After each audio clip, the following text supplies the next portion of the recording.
우리 옆 사람에게 이렇게 이야기해 볼까요? 예수님은 우리 인생의 치료자이십니다. 한 번 더 고백하겠습니다. 예수님 우리 인생의 기쁨이십니다. 아멘. 네. 요한복음 2장을 말씀을 보면서 예수님의 첫 번째 표적을 한번 좀 살펴보는 시간 갖도록 하겠습니다. 예수님께서 왜 이런 표적을 일으키셨고 그 목적이 무엇인지 한번 이 시간 우리가 알아가도록 하겠습니다. 오늘부터 우리가 이제 7주 동안 이 뜨거운 여름을 요한복음에 나타나는 표적을 통해서 예수님께서 왜 그런 일을 일으켰는지 한번 알아가는 그런 시간 갖기 소망하고요. 예수님의 사역에 따라 요한복음을 살펴본다면 1장부터 12장까지가 전반부입니다. 그리고 13장부터 21장까지가 후반부로 나눌 수가 있습니다. 전반부에서는 예수님의 사역이 공개적으로 이루어지는 반면 후반부는 예수님의 사역이 비공개적으로 이루어지고 있습니다. 요한복음의 전반부에서 예수님은 많은 사람들을 가르치시며 병자들을 고치시고 배고픈 무리들을 먹이셨습니다. 이때 예수님은 여러 가지 표적을 행하셨습니다. 그래서 요한복음 전반부를 가리켜서 이른바 표적의 책이라고 부르기도 합니다. 그러나 요한복음의 후반부에서 예수님은 자신의 제자들에게 집중적인 가르침을 베푸셨습니다. 그 이유는 예수님이 이제 곧 십자가를 지셔야 하기 때문이라는 거죠. 그래서 요한복음의 후반부를 가리켜 이른바 순환의 책이라고 이야기합니다. 요한복음의 전반부에는 예수님이 행하신 많은 표적들 가운데 7가지가 기록이 되었습니다. 반면 요한복음의 후반부에서는 예수님의 표적의 마지막 장인 21장에 단 한 번 나타납니다. 예수님이 제자들에게 큰 물고기 153 볼펜 아시죠? 153 볼펜 153 마리를 잡게 해주신 표적입니다. 그래서 요한복음에 나타난 예수님의 표적은 그래서 8가지로 봅니다. 그리고 또 어떤 사람은 부활도 얘기해서 9가지도 얘기하겠는데 저는 전반부에 나타난 7가지를 한번 집중적으로 살펴보고자 합니다. 요한은 예수님이 행하신 기적을 가리켜 표적이라고 부릅니다. 기적은요, 일어난 사건 자체에 강조점을 둡니다, 여러분. 일어난 사건 자체의 강조점, 기적. 표적은 그 사건이 주는 의미, 왜 이 사건이 일어났는지 그 의미에 강조점을 준다는 거죠. 그러니까 무엇을 나타내고자 하는 의도가 있는 기적을, 무슨 의도가 있는 기적을 표적이라는 거예요. 표적. 오늘 본문은 요한복음에서 기록된 첫 번째 표적입니다. 이 말씀을 통해 이 첫 번째 표적이 우리에게 무엇을 말씀하시는지 한번 11절까지 3가지 한번 살펴보겠습니다. 첫 번째, 표적으로 가는 믿음입니다. 1에서 5절입니다. 1절에 보니까 사흘 때 되던 날 갈릴리 가나에 혼례가 있어. 1절에 보면 사흘 때 되던 날이라는 표현이 있는데요.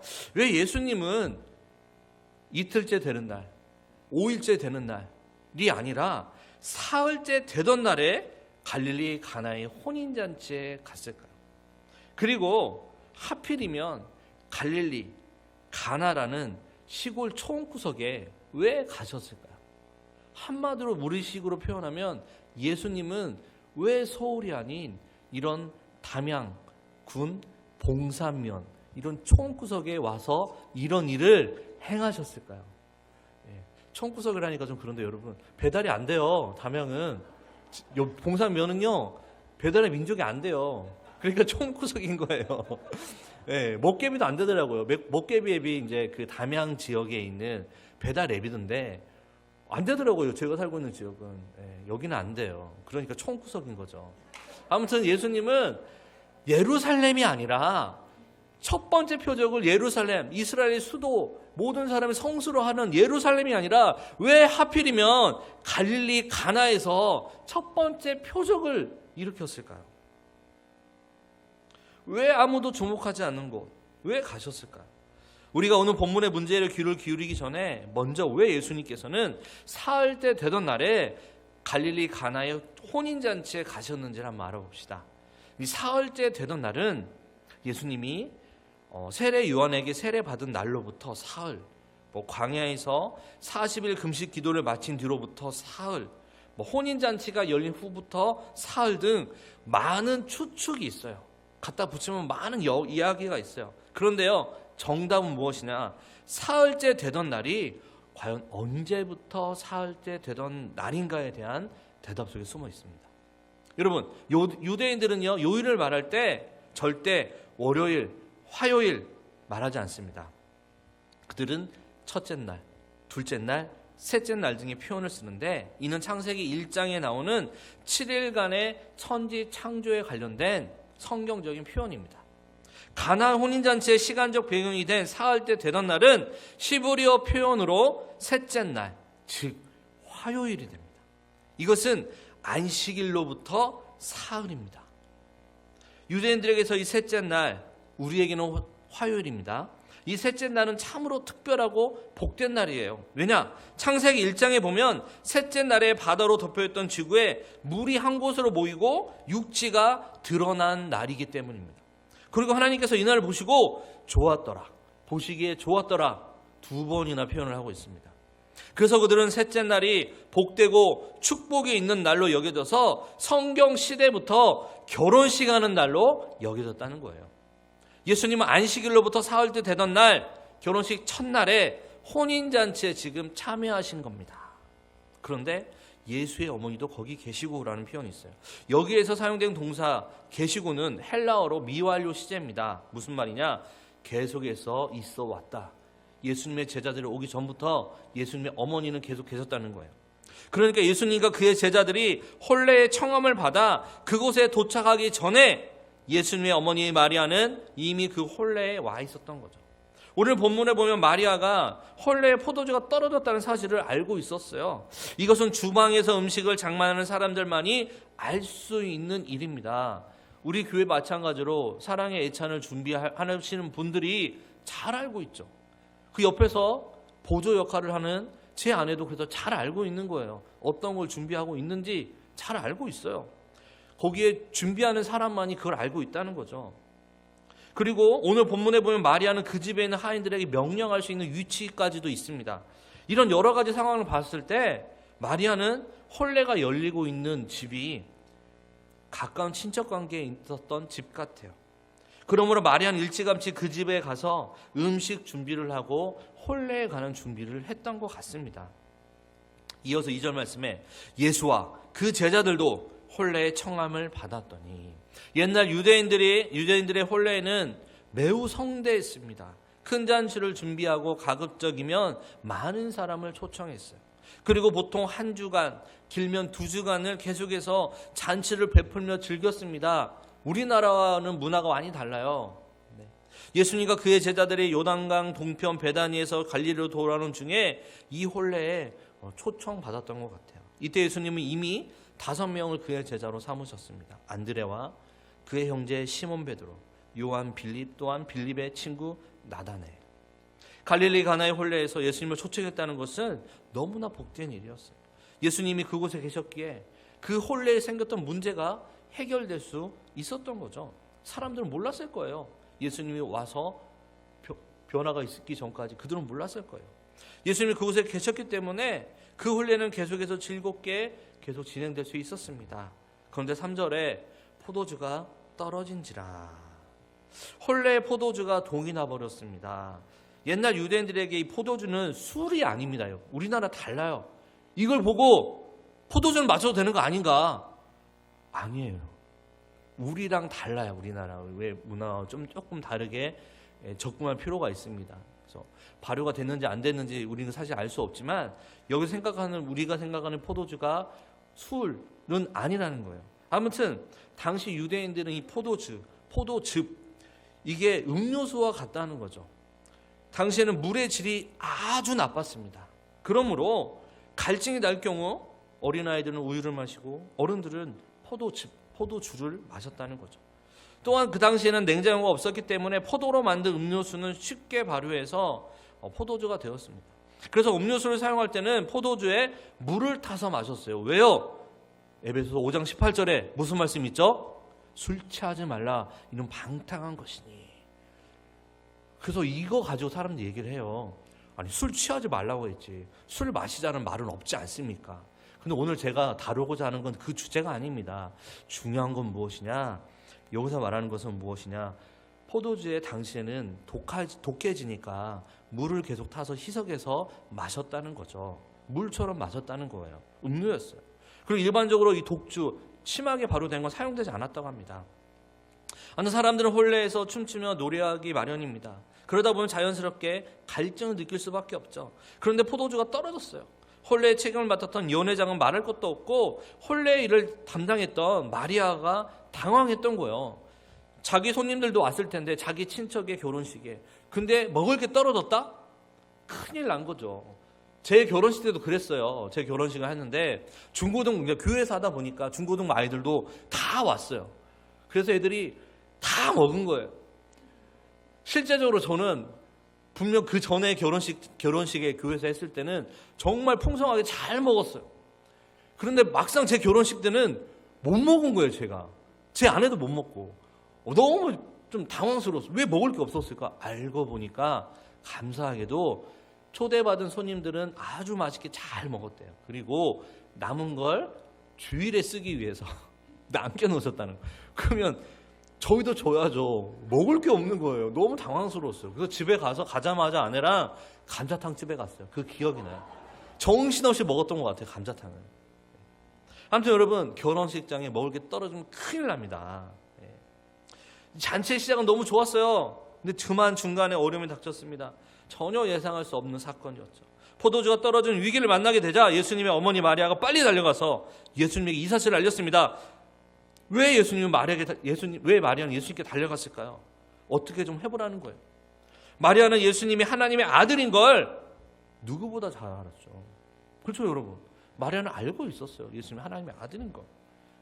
그러니까 하나님의 아들 대신 예수님이 이걸 지금 어떻게 좀 극복해달라 도움을 요청하고 있어요. 그분은 하실 수 있다 생각을 한 거예요. 그런데 예수님의 반응이 의외입니다. 오늘 본문에 보면 우리가 알고 있는 예수님이 아닌 것 같아요. 예수님의 자신의 어머니의 요청을 아주 냉정하게 단칼에 거절하십니다. 4절 한번 읽어볼까요? 요한복음 2장 4절입니다. 함께 읽겠습니다. 시작.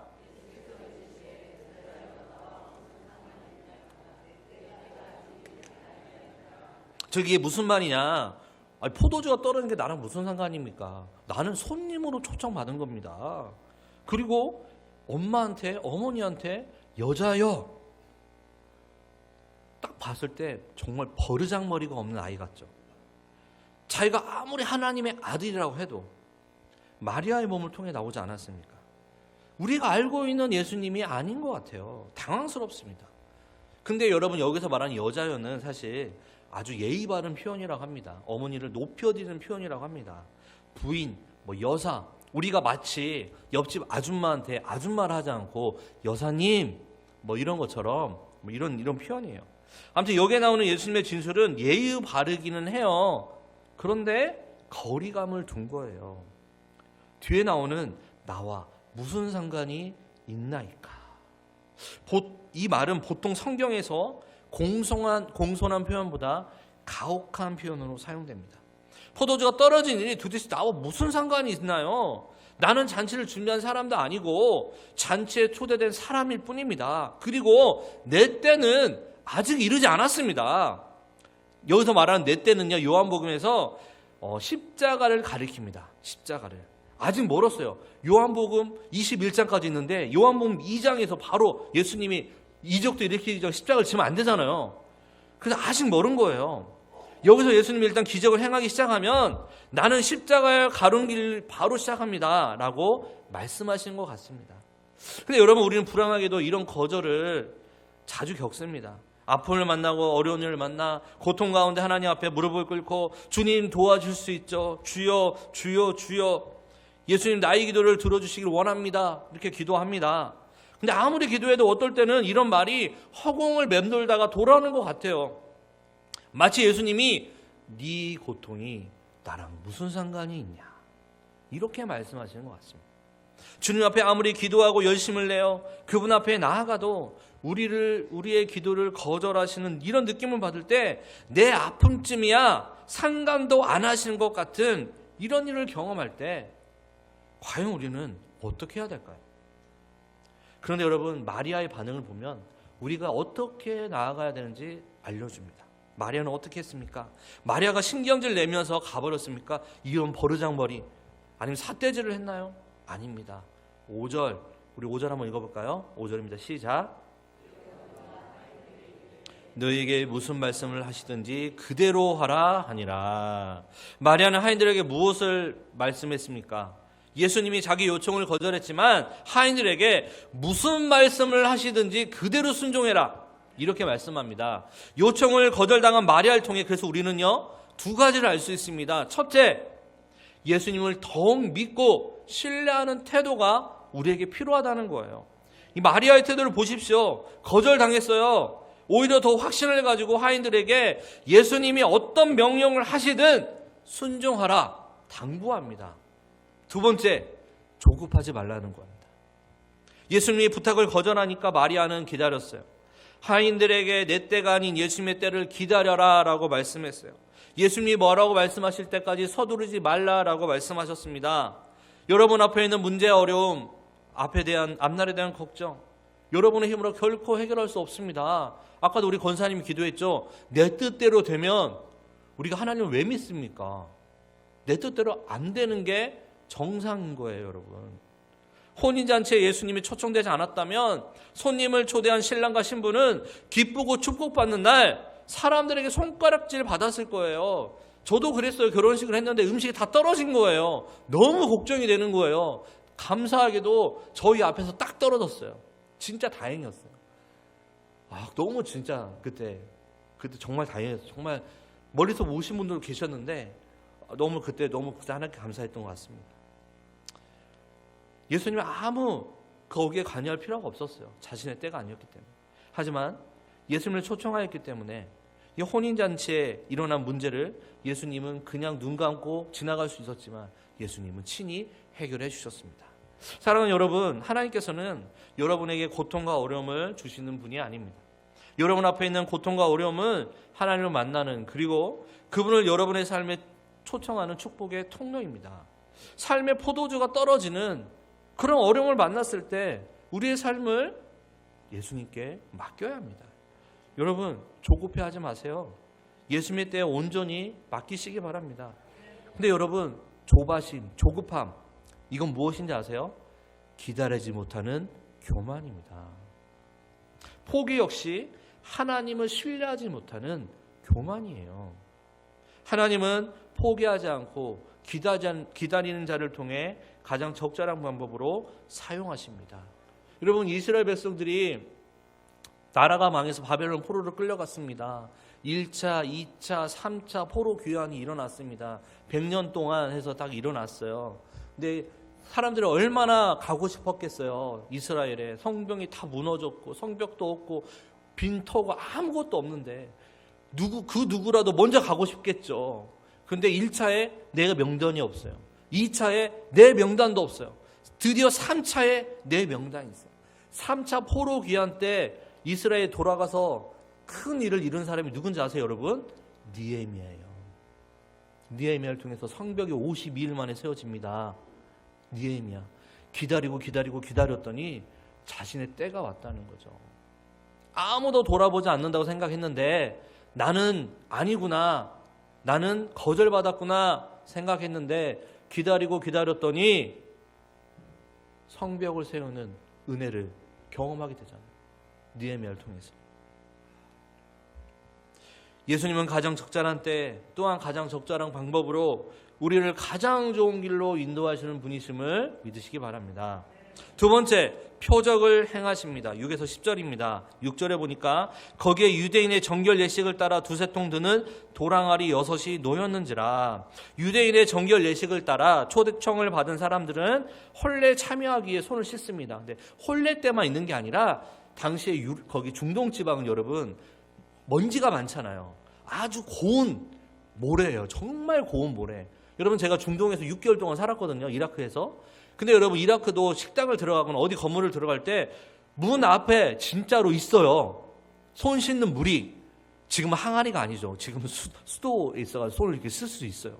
왜냐하면 씻을 수밖에 없어요. 너무나 먼지가 많이 달라붙으니까. 근데 당시에는 수도가 없으니까 그 정결 예식에 따라 손 씻을 수 있는 어떻게 보면 구정물이죠. 그 물이 있었습니다. 동화 항아리 6이 놓여 있었어요. 각각 2-3통의 물이 들어갈 만큼 그곳에 있는 돌 항아리는 아주 컸습니다. 예수님은 그 큰 돌 항아리 6에 든 물을 전부 포도주로 만드셨어요. 말하자면 예수님의 은혜는 풍성하다는 겁니다. 하나만 한 게 아니에요. 순식간에 싹 다 바꾸셨어요. 예수님은요, 풍성하신 분입니다. 우리의 부족함을 풍성함으로 채우시는 분이에요. 이처럼 풍성하신 예수님의 은혜가 언제나 우리와 함께 소망합니다. 7절에 보니까 예수께서 그들에게 이르시되 항아리에 물을 채우라 하신즉 아기까지 채우니 8절에 이제는 떠서 연회장에 갖다 주라 하심에 갖다 주었더니 예수님은 하인들에게 3가지를 명령하십니다. 제자가 아닙니다, 여러분. 하인들. 첫째, 항아리에 물을 채우라. 둘째, 이제는 떠서. 셋째, 연회장에게 갖다 주라.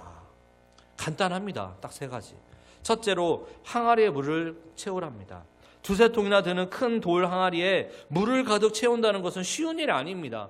우리나라야 물이 틀기만 하면 물이 나오니까 쉽겠죠. 당시에는 그렇게 안 해요. 물을 길르러 가야 돼요. 물을 길르러. 2-3통들은 큰 항아리라고 했습니다. 엄청 큰 항아리였을 거예요. 거기에 있는 물을 가득 채우는 게 사실 쉬운 것도 아니에요. 그 더운 곳에서. 하지만 하인들은 우물에 가서 물을 길러 왔습니다. 왜냐하면 그들은 하인들이기 때문에, 종이기 때문에 주인의 명령에 순종할 수밖에 없어요. 그래서 그대로 가서 했어요. 아귀까지 물을 가득 채웠어요. 2번째, 이제는 떠서. 원래 돌 항아리 안에 있는 물이 들어 있었습니다. 그런데 돌 항아리를 가득 채웠던 물들이 온데간데 없이 다 사라졌어요. 그 대신 그 안에 포도주가 가득 있었다는 거죠. 따라서 포도주를 뜬 하인들은 놀라지 않을 수 없다는 거예요. 자기들의 땀을 삘삘 흘리며 우물에서 물을 떠왔는데 이게 포도주로 바뀌었다? 놀란 거죠, 이 사람들은. 셋째, 연회장에 갖다 주라. 옛날 유대인들은 혼례 때 연회장을 세웠다고 합니다. 연회장은 혼례에 필요한 음식들을 책임지며 또한 혼례가 질서 있게 잘 진행되도록 감독을 했다는 거예요. 이렇듯 연회장은 혼례에 대한 모든 책임을 지는 사람이었다는 거죠.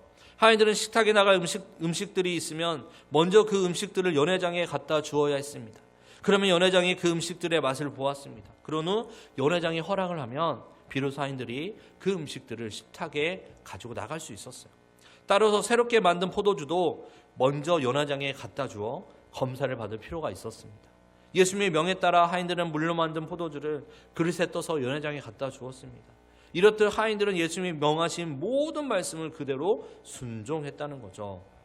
9절 전반부의 말씀입니다. 연회장은 물로 된 포도주를 맛보고도 물이 변해서 포도주로 바뀌었다는 거죠. 아니 보다 정확히 표현하면 6개의 동아리에 있는 물이 순식간에 싹 사라지고 그 대신 그 안에 포도주가 갑자기 채워졌다는 거예요. 근데 여러분, 그곳에 포도나무가 있었을까요? 포도 열매가 있었을까요? 발로 포도를 밟지도 않았습니다. 그런 곳에 갑자기 포도주가 생겼어요.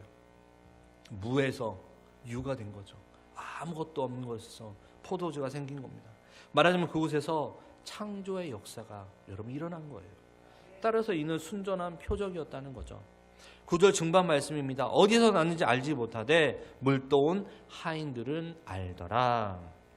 연회장은 몰랐습니다. 왜냐하면 이게 연회를 주장하는 감독관인데 이 사람은 어디서 이게 떨어져서 이 사람들 발을 동동 굴고 있을 텐데 이게 생겼다니까 어디서 났는지 모르지만 하인들은 알았다는 거죠. 그들은 예수님이 물로 포도주를 만든 표적을 자기의 눈으로 똑똑히 보았기 때문입니다. 계속해서 9절 후반부와 10절 말씀을 읽어봅시다. 연회장이 신랑을 불러 말하되 사람마다 먼저 좋은 포도주를 내고 취한 후에 낮은 것을 내거늘 그들은 지금까지 좋은 포도주를 두었도다 하니라. 물로 된 포도주를 맛본 연회장은 그 맛에 감탄했어요. 연회장은 즉시 신랑을 불렀습니다. 신랑은 칭찬해주고 싶었겠죠. 사실 신랑은 불안했을 거예요. 마치 저처럼 불안했을 거예요. 그는 질 나쁜 포도주조차 없어서 근심하고 있었을 것입니다. 그런데 뜻밖의 연회장은 신랑이 좋은 포도주를 지금까지 두었다고 칭찬을 했습니다. 이와 같이 예수님은 표적을 행하셔서 이 신랑의 문제, 마리아의 걱정 깨끗하게 해결하셨습니다. 그의 마음에 있는 근심을 모두 제거해 주셨습니다. 뿐만 아니라 더 나아가 그가 칭찬받을 수 있도록 하셨다는 거죠. 이처럼 예수님의 표적은요, 온전합니다. 사랑하는 성도 여러분, 삶에 문제가 생겼습니까? 예수님을 의지하면 예수님의 표적을 체험하실 것입니다. 예수님이 우리의 문제를 해결해 주실 것입니다. 예수님이 우리의 근심을 기쁨으로 바꿔 주실 것입니다. 이런 은혜가 우리 모두에게 있기를 바랍니다. 세 번째, 표적과 영광입니다. 11에서 12절입니다. 11절에 예수께서 이 첫 표적을 갈릴리 가나에서 행하여 그의 영광을 나타내심에 제자들이 그를 믿으니라. 오늘 본문은 예수님이 갈릴리 가나 홀레에서 행하신 표적의 의미를 두 가지로 우리에게 이야기하고 있습니다. 첫째, 예수님은 표적을 행하심으로 자신의 영광을 나타내셨다는 것. 둘째, 제자들이 예수님을 믿었다는 것. 이 두 가지를 한번 살펴보겠는데요. 먼저 표적으로 예수님은 자신의 영광을 나타내셨습니다. 요한복음 1장 14절 말씀처럼 예수님의 영광은 한마디로 예수님의 신성을 뜻합니다. 예수님은요, 하나님이세요. 예수님은 이때 첫 표적을 행하심으로 자신이 하나님이심을 사람들에게 드러내셨다는 거죠. 이로써 제자들은 예수님을 믿었어요. 아, 이분이 진짜 하나님이구나. 우리가 기다렸던 메시아구나. 우리의 문제를 바꿔주시고 우리의 고통을 기쁨으로 바꿔주시는 분이구나. 제자들은 예수님이 행하신 표적을 통해 예수님의 영광을 보았습니다. 그들은 자신이 본 예수님의 영광을 통해서 예수님은 하나님이심을 믿었다는 거예요. 그 결과 그들은 구원을 받아 영생을 얻었겠죠. 반면 오늘 본문에 나타난 하인들 생각해 봅시다. 그들은 가장 먼저 기적을 체험한 사람이었습니다. 그러나 그들은 그 일을 통해 예수님의 영광을 보거나 예수님이 하나님이심을 믿는 자리까지 나아가지는 못했던 것이에요. 오늘 보면 바로 다음 절인 12절에 이런 말씀이 있습니다. 그 후에 예수께서 그 어머니와 형제들과 제자들과 함께 가버나움으로 내려가셨으나 거기에 여러 날 계시지는 아니하시니라. 12절에도 하인들의 이야기는 없어요. 가버나움으로 내려갔는데 거기에 여러 날 계시지 않았어요. 아마도 이 하인들은 물로 된 포도주를 보고서 그저 놀라는 정도로 그쳤을 것입니다. 그들은 그 표적이 주는 궁극적인 의미를 깨닫지 못한 거죠. 그러므로 예수님이 물로 포도주를 만든 사건은 그들에게 하나의 기적으로만 그냥 나타난 거예요. 아, 신기하다. 아, 이런 사람도 있네. 이런 분도 있네. 이렇게 생각한 거예요. 반면에 제자들은 예수님의 영광을 보았습니다. 그들은 예수님이 하나님이심을 믿게 되었습니다. 그러므로 제자들에게 물이 변하여 포도주가 된 사건이 하나의 기적으로 끝난 것이 아니라 표적으로 여겨지게 된 거예요.